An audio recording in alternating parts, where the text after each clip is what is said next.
بسم اللہ الرحمن الرحیم نحمدہ ونصلی علی رسولہ الکریم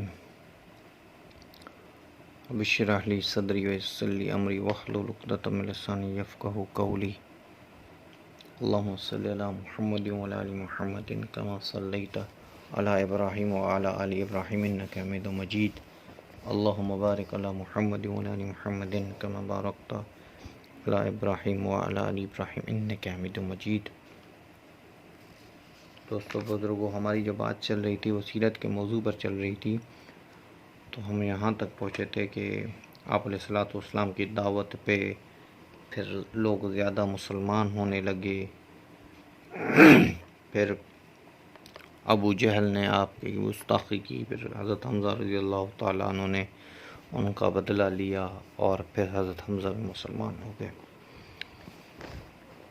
اب مکے کے سارے لوگ پریشان ہو گئے تھے، کبھی دیکھتے تو فلاں مسلمان ہو رہا ہے، کبھی دیکھتے فلاں مسلمان ہو رہا ہے، کبھی دیکھتے فلاں مسلمان ہو، اور جو مسلمان ہوتا تو اتنا پکا ہو جاتا کہ اس کو کتنی بھی اذیت دی جائے پر وہ اپنے دین سے نہیں ہٹتا۔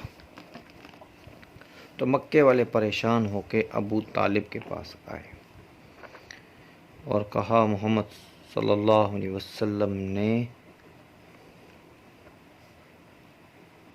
ہمارا جو دین تھا، ہمارے بابا، ہمارے دادا پردادا اور ہمارے جتنے بھی نسل میں لوگ آئے تھے وہ سارے کے سارے جو لوگ ہیں وہ پاگل تھے کیا، جو وہ لات اور عزیٰ کی عبادت کرتے تھے؟ اور ہمیں تو چھوڑو، وہ تو ہمارے بتوں کی لات عزیٰ ہمارے خداؤں کو بھی نہیں چھوڑتا، اس کی بھی وہ بے حرمتی کرتا ہے۔ ایسا مکے والوں نے ابو طالب کو کہا۔ تم اس سے بات کرو، ہم بھی بات کریں گے، بس تم بھی اس سے بات کرو۔ ایک روایت میں یہ آتا ہے، ایک روایت میں آتا ہے کہ کفار مکہ جو ہیں ابو طالب کو بھی ساتھ لے کے حضور اکرم صلی اللہ علیہ وسلم کے پاس آئے۔ آپ مکے والے سارے ملنے کے لیے آئے، نبی اکرم صلی اللہ علیہ وسلم کے پاس آئے۔ آپ علیہ الصلوۃ والسلام نے فرمایا کیا بات ہے، آپ لوگ سب آئے ہو میرے پاس؟ تو مکے والوں نے کہا یا محمد، اے محمد صلی اللہ علیہ وسلم، کیا آپ چاہتے ہو؟ ہم سارے کو، ہم جو ہمارے باپ دادا اور سارے پردادا جو پہلے سے قریش آ رہے تھے، یہ سب ایک ہی عبادت کرتے تھے اس پہ، اور ان کی جانوروں کو جو تھے وہ ان پہ چڑھاوا کرتے تھے، ذبح کرتے تھے ان کے قدموں پر، اور آپ ان سب کا انکاری کر رہے ہو؟ کیوں؟ اگر آپ کو کوئی جن وغیرہ کا اثر ہے تو ہم آپ کے لیے اچھے سے اچھا کاہنہ لے کے آئیں گے اور آپ کا علاج کروائیں گے۔ اگر یہ بات نہیں ہے، اگر آپ کو شہرت کا شوق ہے کہ اب مجھے شہرت ملے اور سردار میں بن جاؤں، تو ہم ایسا کرتے ہیں کہ مکے کے سارے سردار آپ کو سردار بڑا بنا دیتے ہیں، آپ بڑے سردار بن جاؤ ہمارے۔ اور اگر آپ کسی گھر میں شادی کرنا چاہتے ہیں جو اعلیٰ نسل کی ہو تو آپ بتائیں، تو ہم آپ کی شادی وہاں پہ کروا دیں گے۔ آپ علیہ الصلوۃ والسلام کو آپ اشارہ فرمائیں، جو بات آپ کہیں گے ہمیں منظور ہے، پر آپ ہمارے بتوں کے بارے میں جو غلط کہتے ہو آپ وہ کرنا چھوڑ دو۔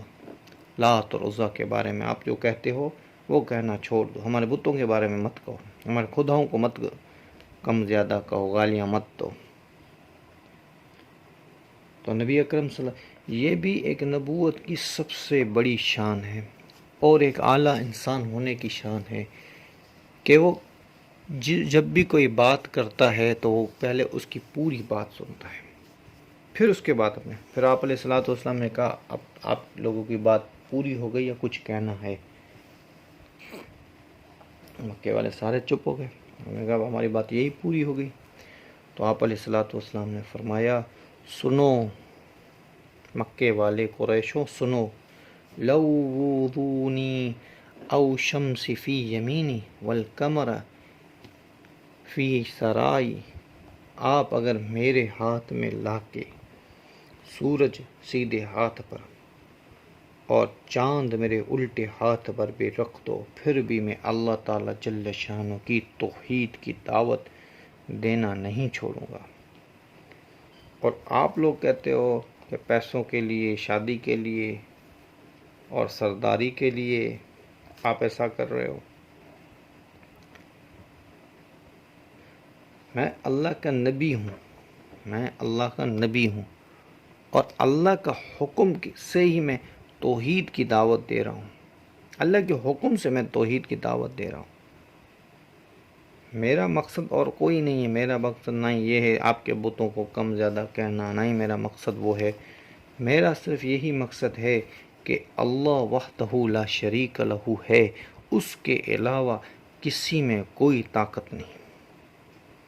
آپ نے جو بت بنا کے رکھے ہیں کعبہ میں 360 جو بت ہیں، یہ بتوں سے کچھ نہیں ہوتا، صرف ایک اللہ سے ہوتا ہے.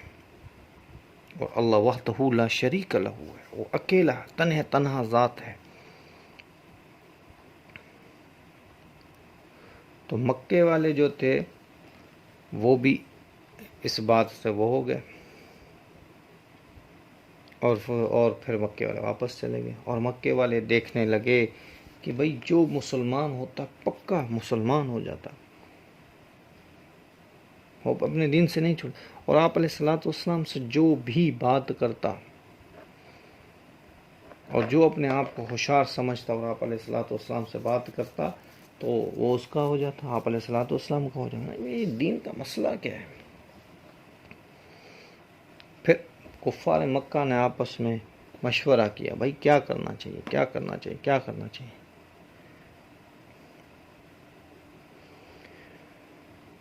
مسلمان سب زیادہ ہو رہے ہیں، کبھی سنتے ہیں فلاں مسلمان ہو گیا، کبھی سنتے ہیں فلاں مسلمان ہو گیا.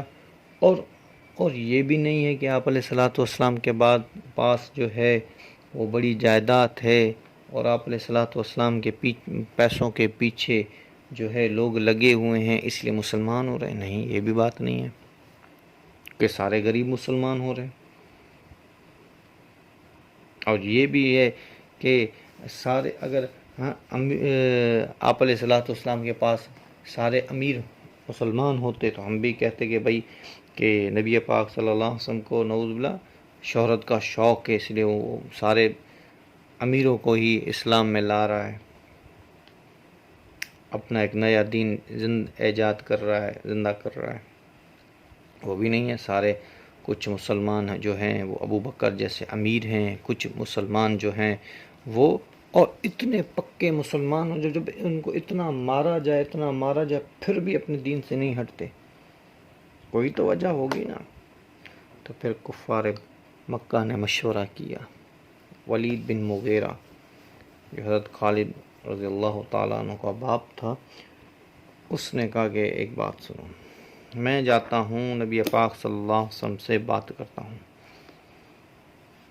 تم لوگوں نے، اور میں ویسے بھی میں بوڑھا ہوں، اور جو ولید بن مغیرہ تھا یہ اتنے مکے میں پیسے والا آدمی تھا، یہ بھی بڑے سرداروں میں ان کا نام تھا. اور سنتے مکے سے لے کے طائف تک جو باغات تھے وہ سارے اس کے تھے، ولید بن مغیرہ کے تھے. اتنے بڑے باغات کا وہ مالک تھا. اور عقین کہتے ہیں. تو وہ آئے حضور اکرم صلی اللہ علیہ وسلم کے پاس، اور حضور اکرم صلی اللہ علیہ وسلم کو وہی بات کہی جو مکے والوں نے کہی تھی کہ آپ علیہ الصلوۃ والسلام کو سرداری کا شوق ہے تو آپ بتاؤ، ہم آپ کو سردار بنا دیں گے. آپ کو پیسوں کا شوق ہے، ہم سب پیسے جمع کر کے آپ کو سب سے زیادہ پیسے والا بنا دیں. کسی شادی کا شوق ہے تو اگر آپ کا ہے تو ہم آپ کا علاج کروائیں گے. تو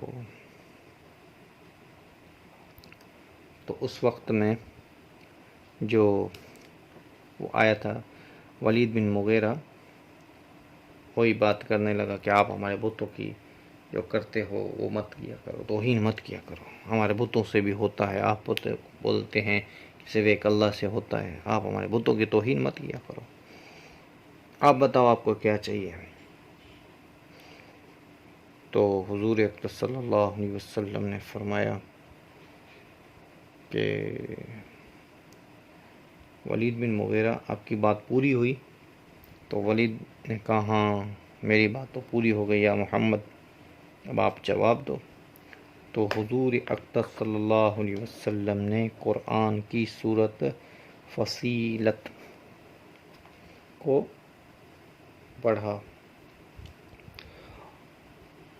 اور جب آپ نے پڑھنا شروع کیا، آپ علیہ الصلوۃ والسلام کی آواز اس کو اتنی میٹھی لگی کہ وہ اس میں مگن ہو گیا۔ جب قوم عاد کا وہاں پہ عذاب آیا، وہ ذکر آیا، تو فرمایا اللہ کی قسم آپ چپ ہو جاؤ، اللہ کی قسم آپ چپ ہو جاؤ، مجھ سے برداشت نہیں ہوتا، اللہ کی قسم آپ چپ ہو جاؤ، مجھ سے برداشت نہیں ہوتا۔ فرمایا فوراً وہ ایسے کرنے لگا، مجھ سے برداشت، اور وہاں سے اٹھا۔ اللہ کے رسول کا کلام تھا، اللہ کا کلام تھا، وہ اللہ کے رسول کی زبان اطہر تھے۔ جب اللہ کے رسول نے پڑھا تو ولید پر ایسا ایک رعب جاری ہو گیا۔ وہاں پہ دارالندوہ میں وہ سارے قریش ان کا انتظار کر رہے ہیں، اور ولید جو تھے وہ چلے گئے اپنے گھر، وہ وہاں پہ انتظار کر رہے ہیں، بہت دیر ہو گئی۔ تو قریش مکہ نے کہا صبا ولید، لگتا ہے ولید پر بھی محمد صلی اللہ علیہ وسلم کا جادو اثر کر گیا، لگتا ہے ولید پر بھی محمد صلی اللہ علیہ وسلم کا جادو اثر کیا، اس لیے ہم ادھر انتظار میں بیٹھے اور وہ گھر چلا گیا۔ تو ابو جہل گیا ولید کے گھر، اور ابو جہل نے کہا تم بھی محمد صلی اللہ علیہ وسلم کا دین اختیار کر چکے ہو کیا؟ ولید نے کہا نہیں، میں نے دین اختیار نہیں کیا۔ ولید نے کہا چھوڑو اس بات کو،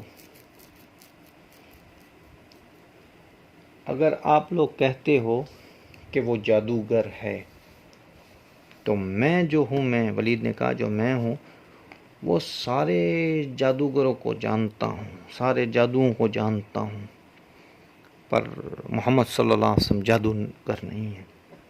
پھر فرمایا کہ اگر تم لوگ کہتے ہو کہ وہ شاعر ہے تو میں سارے شاعروں میں تمہیں پتہ ہے سب سے زیادہ بڑا شاعر میں ہوں،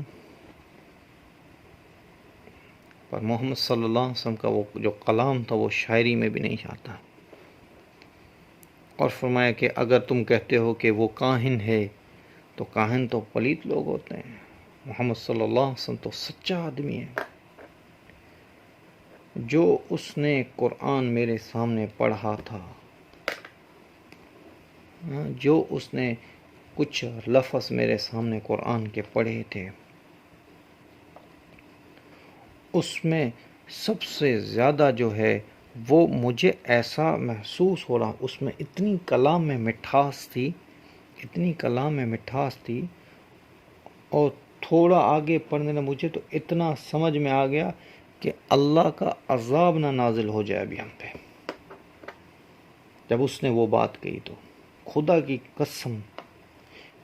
قسم وہ جو کہہ رہا ہے آدمی کا کلام نہیں ہے، وہ جو کہہ رہا ہے آدمی کا کلام، کسی بڑی چیز کا کلام ہے، کیونکہ یہ قاعدہ ہے جو شاعر لوگ ہوتے تھے ان کو تو یہی سمجھ میں آتا تھا کہ جو شاعری ہوتی تھی، شاعر لوگ بڑے بڑے شاعر گزرے ہیں زمانے کے، پر کلام اللہ شریف جو ہے ان کی جو شاعر دیکھتے ہیں، شاعر لفظ سے لفظ ملاتے ہیں، پر کلام اللہ شریف کو جب انہوں نے دیکھا تو انہوں نے کہا بھئی ہمارے تو ہوش اڑ گئے، یہ تو کسی اعلیٰ اللہ کا کلام ہی ہو سکتا ہے جس میں اللہ نے اتنے لفظ رکھے ہیں ورنہ کسی چیز میں اتنے کلام نہیں۔